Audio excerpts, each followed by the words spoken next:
Dr. Leong, it's good to have you here at Heart to Heart. We've been talking about what's been happening all around, Singapore's measures, and we are actually really blessed to be in this country. But many of us are really very concerned about countries with very virgin health infrastructure. What do you see unfolding? We already have some insights, but how do you see this, and how do you think Singapore can help? If you look at the countries, my belief would be that Singapore will be one of those that comes out of COVID-19 earlier. I expect Malaysia to do well. I expect Thailand to do well.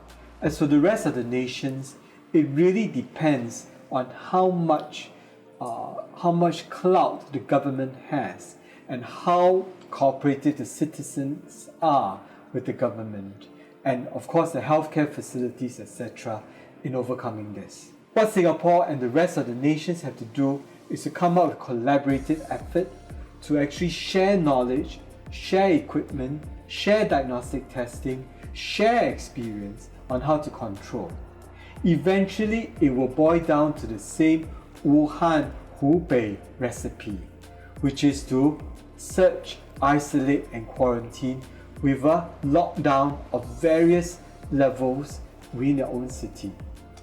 I hope Singapore, Malaysia and Thailand can lead the way and show to the rest of the countries that we can emerge out together and we can work better together, and in turn illustrate to the rest of the world that Southeast Asia is a force to reckon. ASEAN united, simply by sharing knowledge and sharing technical skill sets. Singapore is blessed with many equipment, facilities, even technical know-how. We were one of the first few countries to actually develop the PCR and had it running. So how do we then export this knowledge and this technical skill set and help the rest? To help the rest. I think number one, we can provide actually test kits, and I know that test kits have been sent to the nearby countries from Singapore. Kits that are developed, ready to run, that can be exported out. And number two, we have many manuals and many guidelines and even treatment protocol for COVID and even procedures for all the different paraclinical disciplines. This similarly can be exported out. Number three, technical software, the people that runs it, we could actually help to, I know, are conducting talks and helping the neighbouring countries and actually introducing them and guiding them on how we can work together.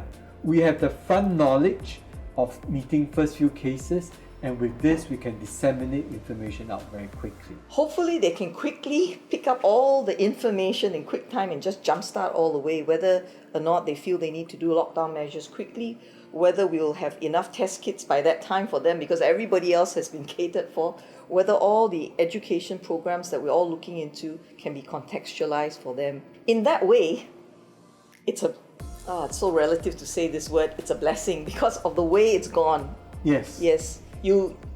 I totally agree. You agree. If you think about it, COVID-19 could have swung the total opposite to Singapore.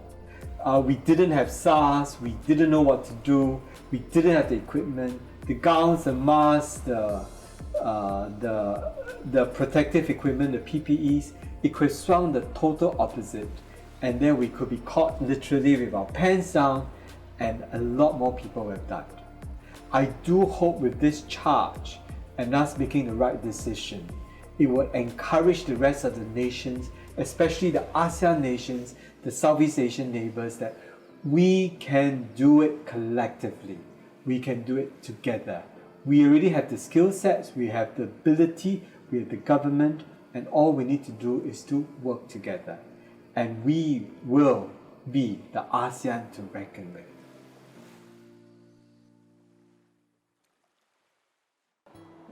Okay, Danny, there's one group that is not as well appreciated and sometimes almost unappreciated, which are the leaders all over the world and in government.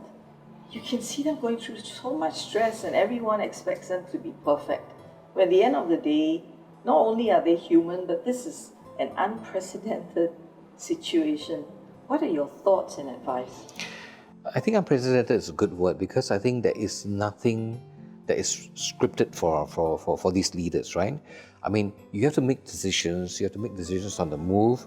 And unfortunately, I mean, I think our leaders have done well, but sometimes, you make 10 decisions, you may inevitably make one mistake, or you could have done it better. I think what we need to understand is to be more positive again, to be more supportive. Yes. I think what you need to understand is that sometimes when people make decisions, I mean, had I known if I did this, that would not have happened, and this person would not have died. I mean, surely, You're always right on that's right. but Surely, we it's wouldn't. not fair. Surely we wouldn't, But then again, what do you do, right? Do you close offices? There'll be, positives for that. You deal with the problem, but you create other problems. Yeah. Do you close schools? You solve one problem, but you may create another one. And how do you control the kids and stuff like that, and so on and so forth. So I think let's all try to work together as a team, let's try to help each other, and let's be more patient. I mean, that's why I would say that, for me, I think, what this government does is that, it kind of does not like to overreact. And so I think things are coming in a very measured way. So that's right. So I think when they see something, if something is not right, then they start to modify and act, and start modifying. So I would like to be able to request and appeal, to those around, whether or not, we are pro or anti, it doesn't matter. This is the season that we need to sit there and we need to let our leaders do that work. This season that we don't want to be us all throwing all this bricks into the window, because there isn't any textbook for this. No one has the final say and the final wisdom, and said, oh, we got it, this is the right time. This is what we need to do. This is when it's going to end. This is how it's going to be tailing off or peaking. We don't. We try. Yeah. And if it works, great. If it doesn't work, you know what? We tried. Yeah. And we try something else.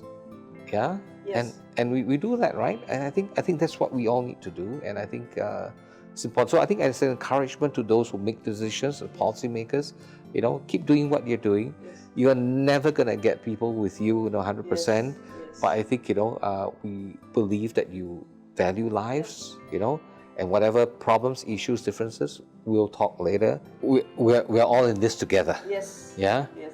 We're all we're on one team. We're in the same boat, and we're gonna ride out this storm together. It's only not a whole country approach, whole government approach, but in many ways it's a whole world approach. Exactly. Everyone joining hands. Yeah.